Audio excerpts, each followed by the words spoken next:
and welcome to The Hope Show. I'm Jim Raffone, your host, and this afternoon we have an incredible story. I have my guest with me today, Dawn Torres, who's going to share with everybody a very personal situation that she went through with her family, and that's what this show is about. It's The Hope Show. It's to help other people excel, and Dawn she's on a mission to share. So tell us first, before we get into the story. Okay. All right. Share a little bit about yourself and how we met. So I had a very life-changing situation happen in my life, which led me to relocate to Monmouth County. And I had to rebuild my life. And through that, I joined the Chamber of Commerce. I met some very welcoming, wonderful people. And by doing that, I happened to meet you through a mutual friend. And was that Jackie? That was Jackie Berman. Yes, we have to give Jackie a huge shout out. She's a sweet, sweet woman. Oh, my God. Who would do anything for anybody. This is true. And just a quick synopsis. I mean, I'm a grandmother of three, a mother of three adult children, none of which live in the state anymore. And I had to end up recreating myself. And that's why I'm here to talk to you about what got me to this point. So, which is a heartache. But you're a part, just so everybody's clear, you're a part of the greater Monmouth, the greater Monmouth Regional Chamber of Commerce. That's a mouthful. Yeah, it is. But it's a big chamber. It covers the entire county of Monmouth County. So from all four quadrants of the county, we pretty much represent all the small businesses in the area. How many members? Right now, I think we're at 235. 235. That is a big group. It is. And an important fact that I just learned, how many nonprofits are there? I believe we're at 23 nonprofit groups that work hand in hand with our small business sectors. Fantastic. Showing how the nonprofit community and the business community can work hand in hand to help each other. And this is one small example of how the Hope Show is going to help other people excel, is because you're going to introduce me to all 23, well, 22 of them, because I'm one. Yes, you are. And we'll have them on the show to give them a platform to share their message. That would be great. It's my pleasure. I mean, and a lot of them have also been attendees at our Beacon of Excellence Award dinner every year. So Monmouth Regional Chamber does an award dinner every year to recognize individual people, organizations, businesses, and nonprofits throughout the county that are doing some amazing things. And I'm happy that you're going to be joining us this year as our nonprofit of the year because you have an amazing story as well. And being able to put you in front of a room full of people that may not know is a great way to help you and to show what everybody in our community is doing. Well, thank you. I am honored and flattered. It's great to see who's listening, because as you know, when you tell your story, you never really know who's paying attention. And we do certain things, our messages, trying to get them out there, we do them differently. So it's important that people acknowledge what you're doing. And for me, it's all about my son. It's all about saving the first child from Duchenne muscular dystrophy.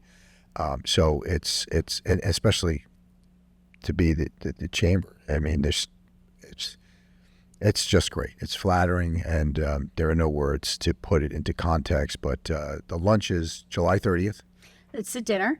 We're going to be having it at Jumping Brook Country Club, July 30th from 6 to 10 p.m. And if anyone wants to come out to the event, they can go to the Monmouth Regional Chamber of Commerce.com website and look up signature events, and the registration page is right there. Amazing. I'm humbled. So if anybody comes out, thank you. Really looking forward to it. And so. Yes. You're a mom of three. And a grandma of three. You don't even look it. Amazing. You're too young to be a grandma. But God bless you. Thank you. I started very young. And that kind of leads us to why we're here. Yes. I'm a mom of three. I'm a grandma of three and the widow of an amazing man who left us way too young. And your husband's name? Carlos Torres.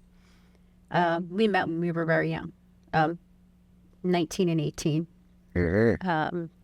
We had our son when we were 20 and 19. And, I believe everything in life happens for a reason. And there was a reason why we met young, had our kids young. He got to see his grandkids. Tell us a little about him. Sure. So he was a transplant from Queens. He moved to Union, New Jersey when he was 17. He went to college. He was the first one in his family to end up going to college. Wow. Great milestone. It really was. And in the meantime, met me, and we ended up having our son, and he ended up finishing college, all while being a great dad and holding down 2 jobs and, all Right. that stuff. We bought our first house when we were young, all because he was such a hard worker and so dedicated. And we had one, then we had 2 more kids, and we raised that family in Union for about 15 years. Okay. And then we decided it was time to move, and we moved down to Jackson, where our other 2 girls graduated high school. Oh, which high school? They went to not Memorial, Jackson Liberty? Jackson Liberty graduates. I got a great story about Jackson Liberty. Okay. They welcomed the Jar of Hope push-up campaign into their high school. Oh, that's amazing. It was awesome. I got to send you the video after this. That'll be great. It's a great. One of the reasons we picked that town was because their high school did block scheduling, Okay. and we loved it. We thought it was a better educational experience for the girls, so that's why we relocated. Oh, that's great. And both of them graduated and ended up going to NYU. Wow. And my husband was a very big car guy, muscle car guy. I have a 2019 Dodge Charger parked outside with a Scat Pack and all this stuff. Right. That was his car. He drove a Dart for 5 years. God bless him. 6'3", 350 Wow. in a Dart. Big guy. In a Dart, driving 70 miles one way to work, just to make sure his kids were taken care of. Right. And that was a killer for him. The Dart was like him coming out of a clown mobile.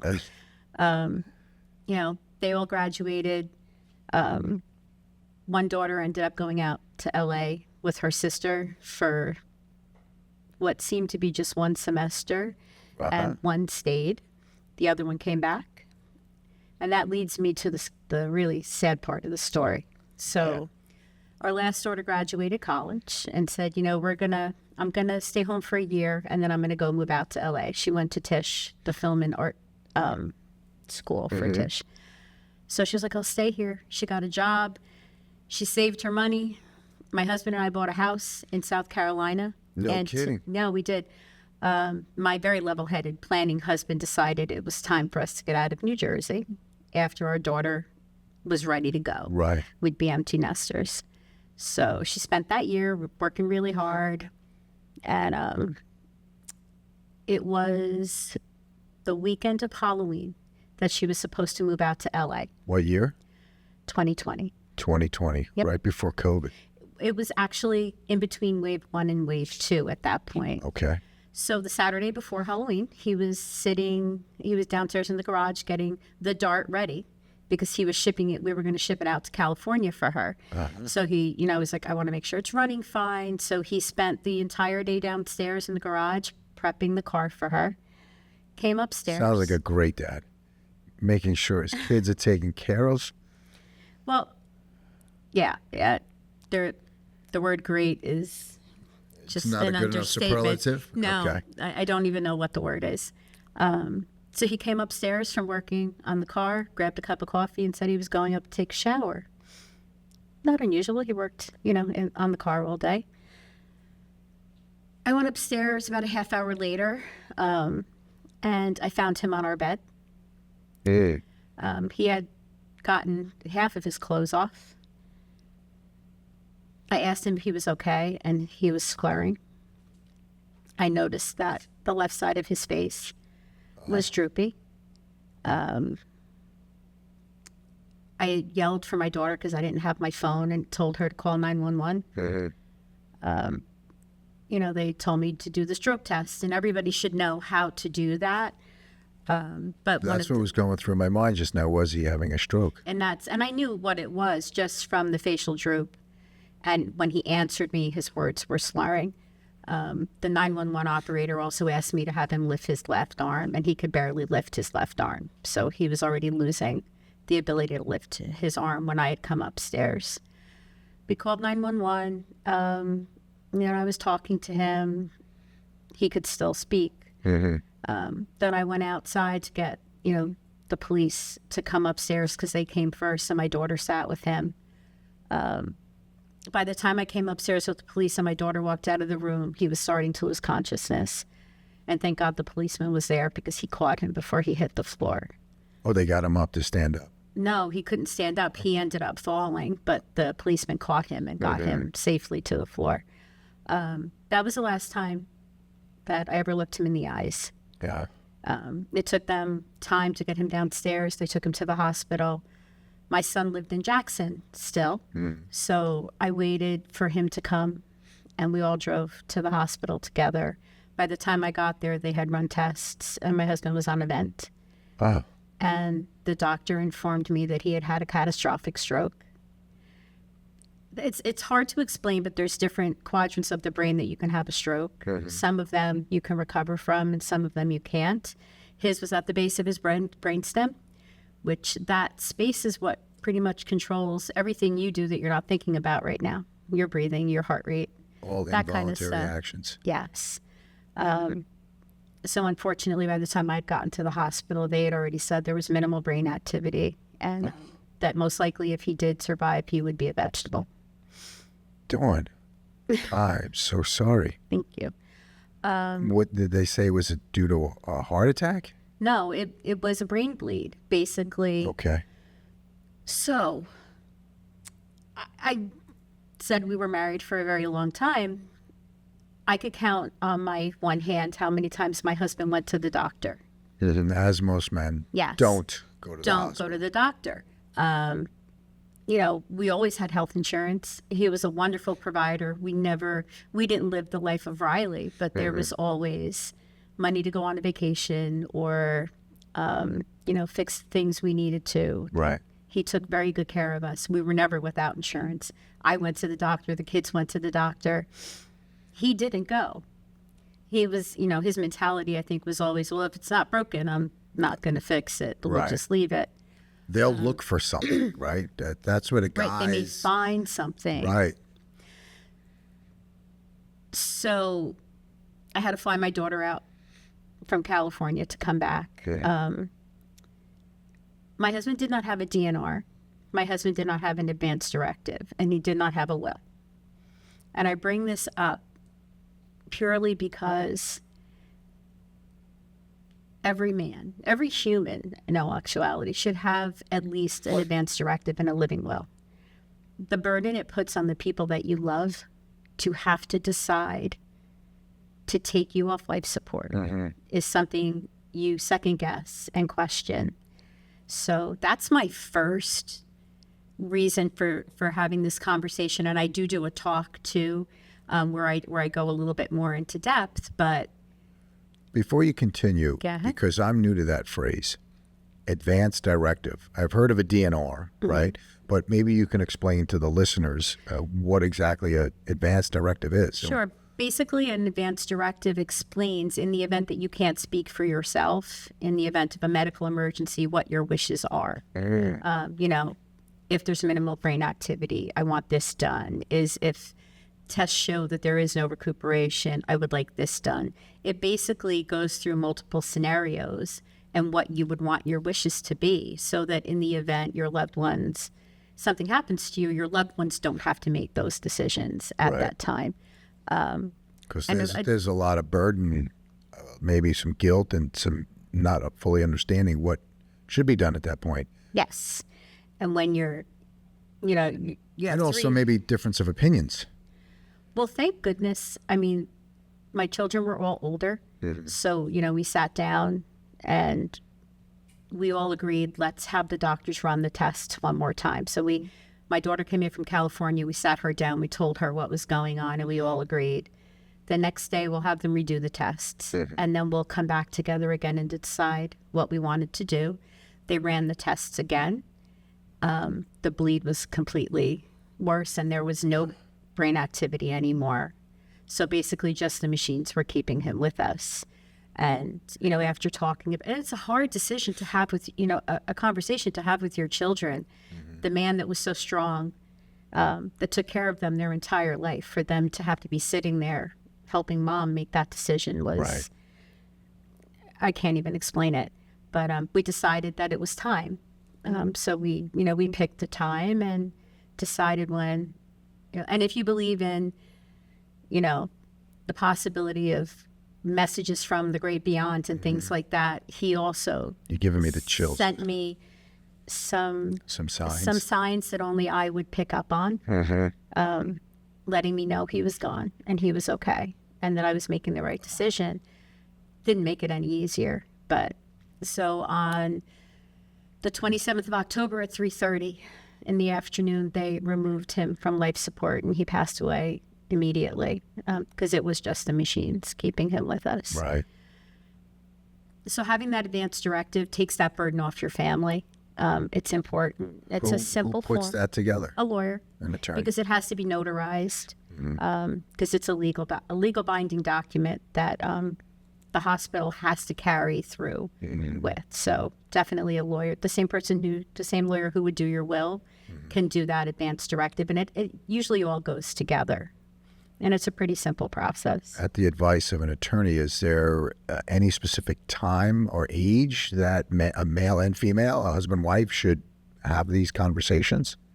My personal opinion, I tried to have those conversations with my husband from a very early time. It was just not conversations he was ready to have. My personal feeling, especially if you have children, you should be having those conversations right away. Right.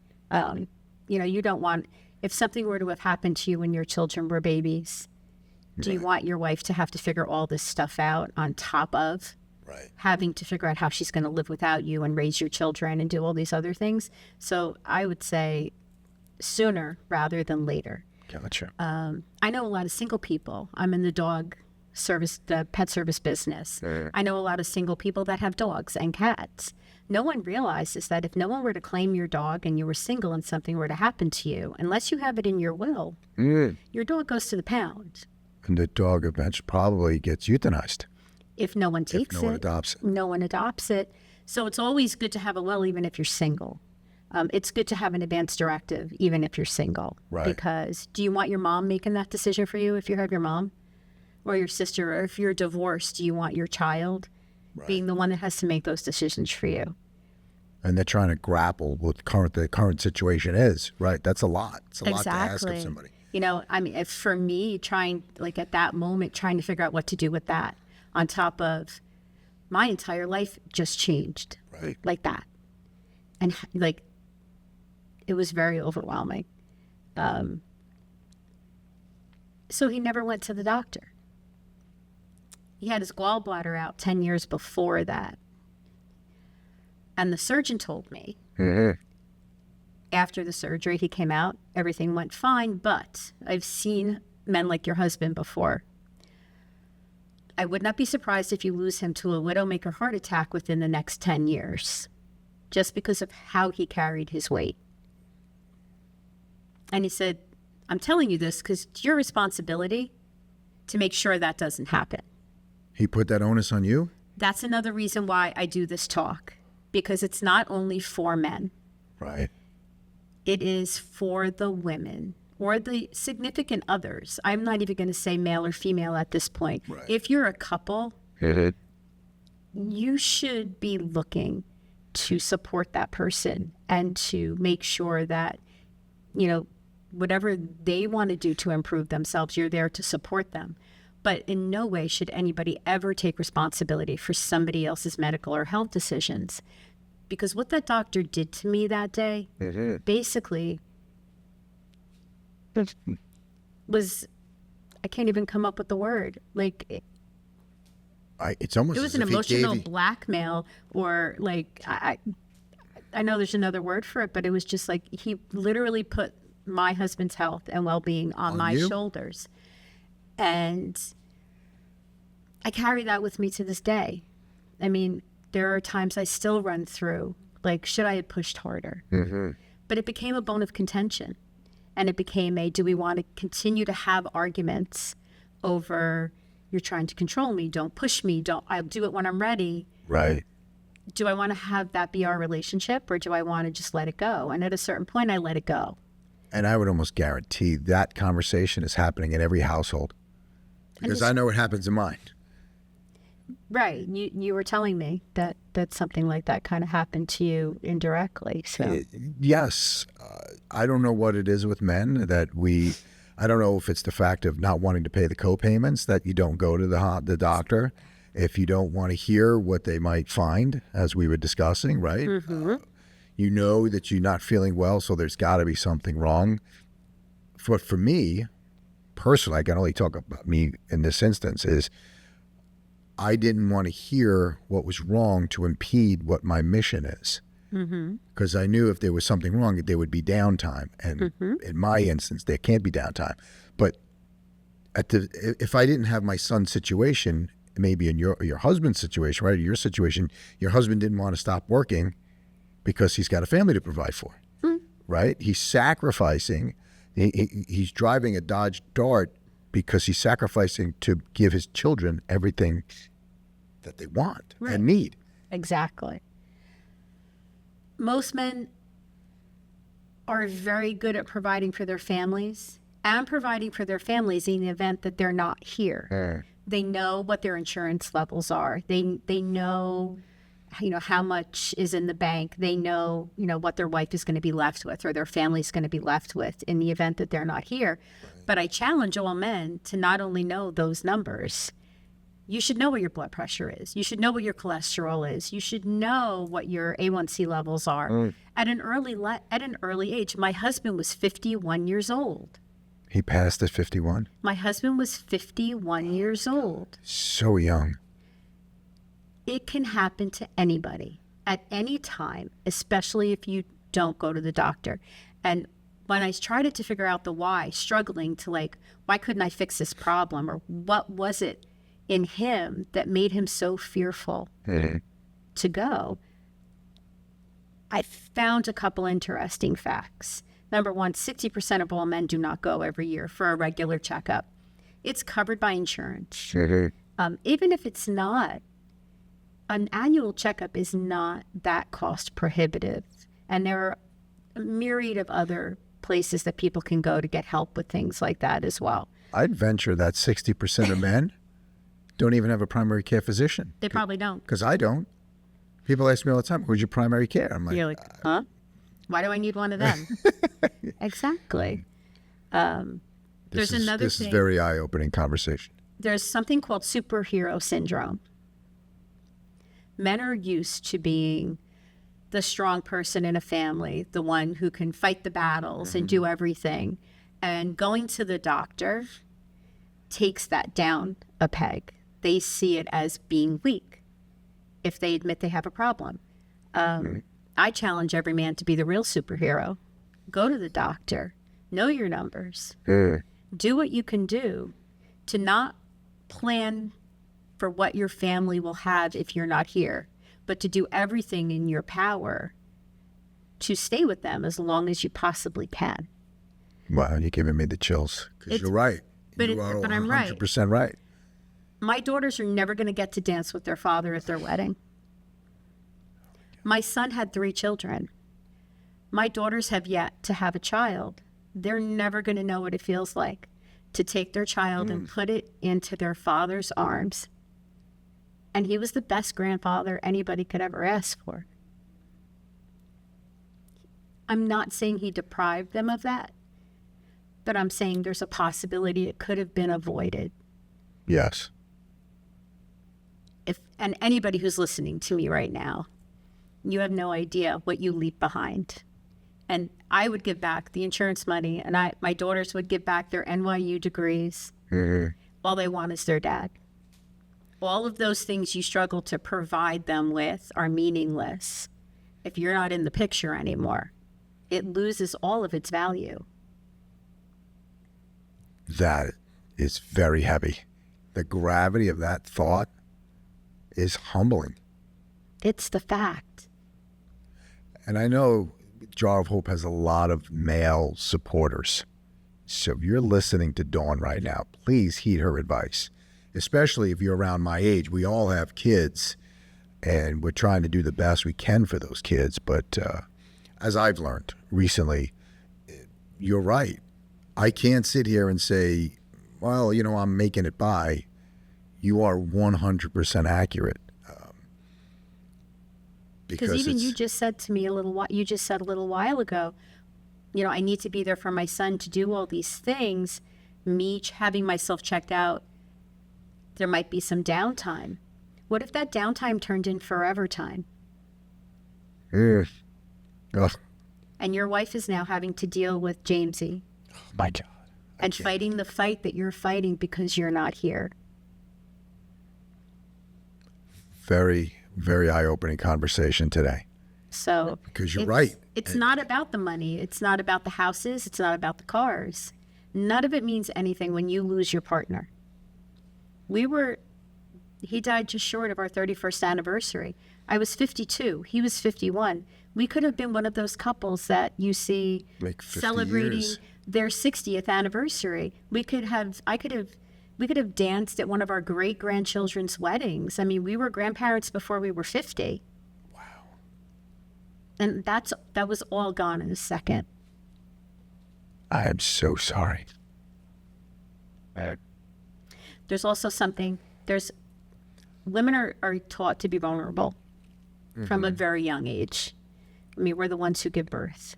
I mean, that puts you in a very vulnerable situation. Men don't like those situations. No, we don't. You don't. That's why it's nurture versus nature, right? Exactly. We need to get past that. We need to take that stigma away. You can be the strongest man out there, and that means stepping up and doing what you need to do for yourself so that you can be there for your family. That's not vulnerable. That's hero stuff.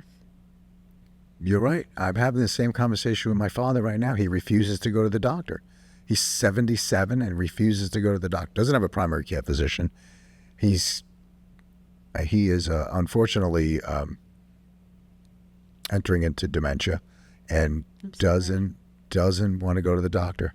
Refuses. But you're right. And he's talk about old school. He's 77.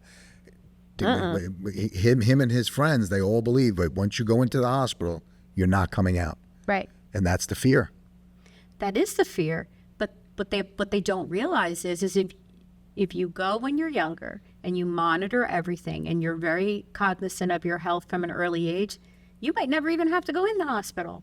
You might cut that part off. I mean, they're waiting because they're waiting for that bad outcome. Mm-hmm. But the problem is if we catch them early, most bad outcomes are correctable.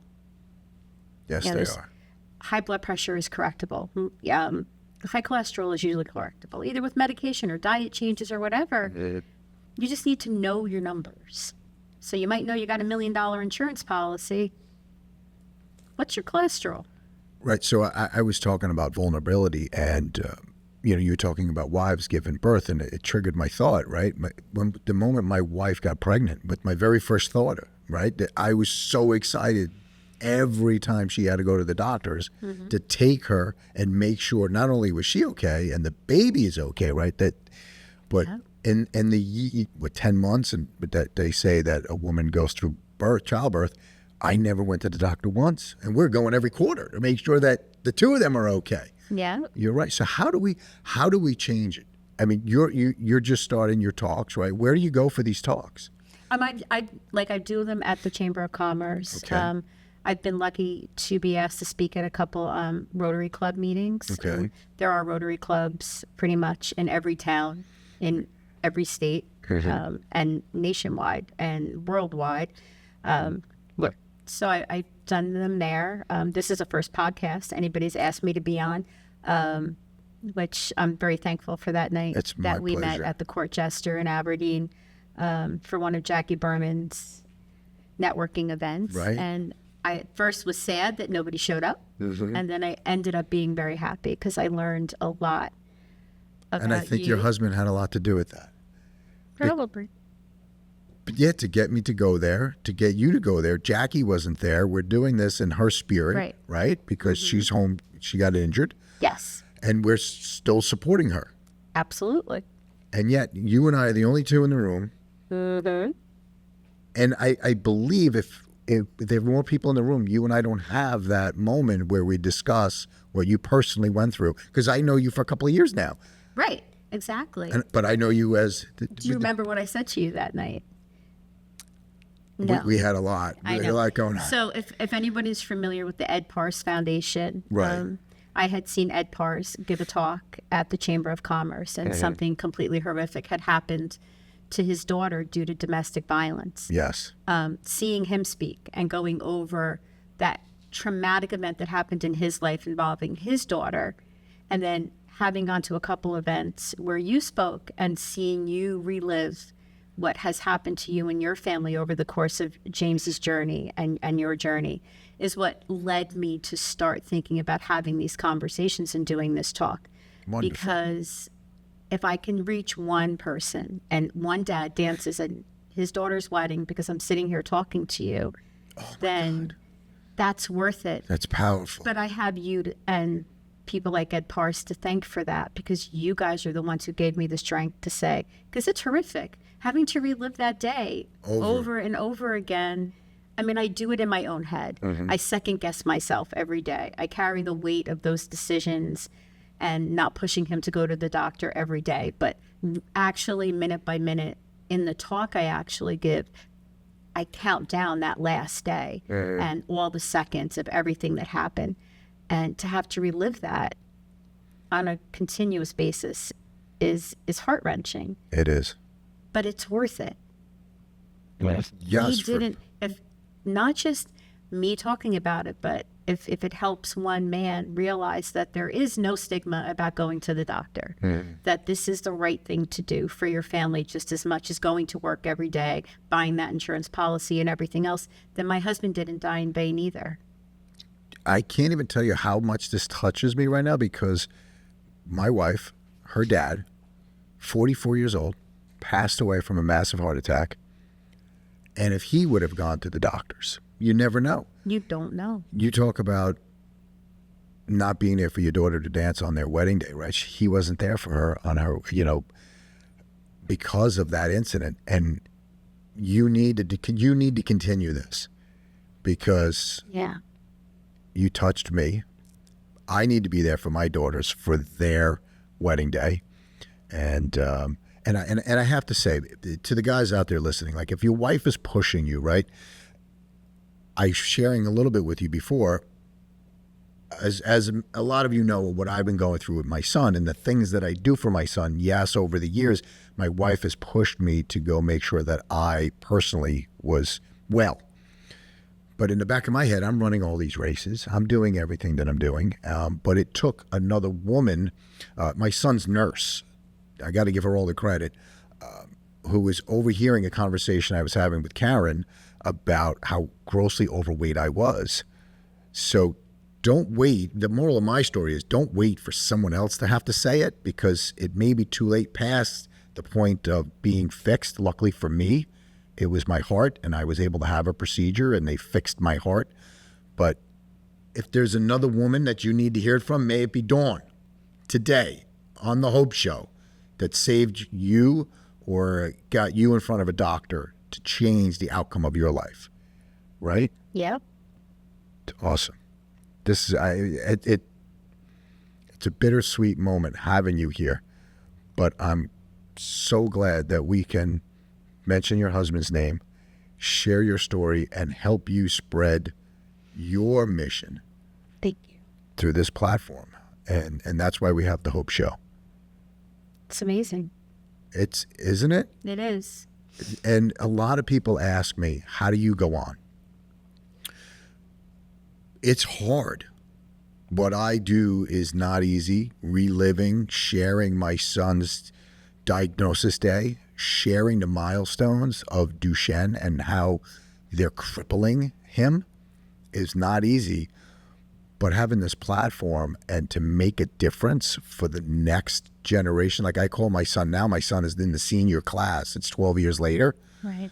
There's a lot of freshmen or new diagnoses coming in. And if I can take my experience and prevent another family from going through what I've gone through, and those that came before my son, we're making a huge difference. And that's what this is all about, right? Helping one another excel, and regardless of what area of life you're in. You don't have to have something as crappy happen to you as we are to excel. And so how do we get you to talk? So you need to get in front of fraternal organizations, because it's the men that need to hear you, Yes. right? The Rotary is a mixed group. Yep. Which is also nice. You Yeah. know, it Well, is. women need to go to the doctors too. And women also need to know that at a certain point, they've done everything they can. You can lead a horse to water. You can't make him drink. And ultimately, I still struggle every day. I've got PTSD. I've got guilt. I've got, you name it, I've got it. I replay conversations I've had with him. I try to figure out, even that day, like when he came up for lunch, did I miss something? Was his face already drooping and I didn't look at him hard enough? I second guess myself all the time. And that surgeon in my head, it's your job to make sure that heart attack doesn't happen. Well, I tried. I bought the low fat, the heavy, the non-fat, half and half. And I did all the things. They weren't things he wanted to do. At a certain point, when do I let myself off the hook? You have to. You have to. But we never should have been on the hook in the first place. True, but men, we take this role as the fixers. But we fix everything else. We'll fix you. We'll try. Right. Fix what. If our wives have anything wrong, it could be emotional, it could be physical, whatever it is, we're going to help you fix it. He was my rock. Right? We called him the fixer. There you go. And it's true, but we don't fix ourselves. No. I'm glad you're here. Thank you. To help thank you other for men. having me. It Oh my was God. really special. I appreciate it. Is there anything else we're missing that you want to share with I mean, your story is incredible and sad, but I want to make sure we Every touch dad everything is for the you. greatest dad ever. Every grandpa is the best grandpa ever. We just want them to be around. We just want you all here. So just do what you got to do, because it's not big and scary. It really isn't. No. And most bad outcomes are fixable if they're caught early. So just go and have yourself checked out. Those are great last words. Sure. And if you are having a problem finding a primary care physician, reach out to Jar of Hope. You can reach me at james@jarofhope.org. We have a great network of doctors that I'd be more than happy to share with you. Dawn, thank you so much for being here today. Thank you as well. It was a pleasure.